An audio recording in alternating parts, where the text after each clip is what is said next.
I got this replacement grill from I think it's called At Home, that big huge store. Sells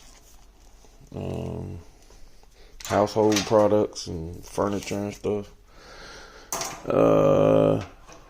And it fits perfect. It's 15 by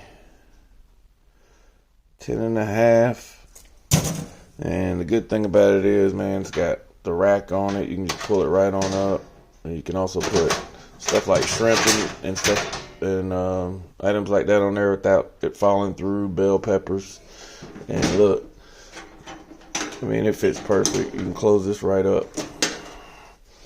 But yeah, I paid less than $7. I don't remember exactly. I want to say it's $5 or $6 for that. And because I was gonna end up having to buy a replacement grill, and I think that was gonna be like 20. Okay, hope that helps.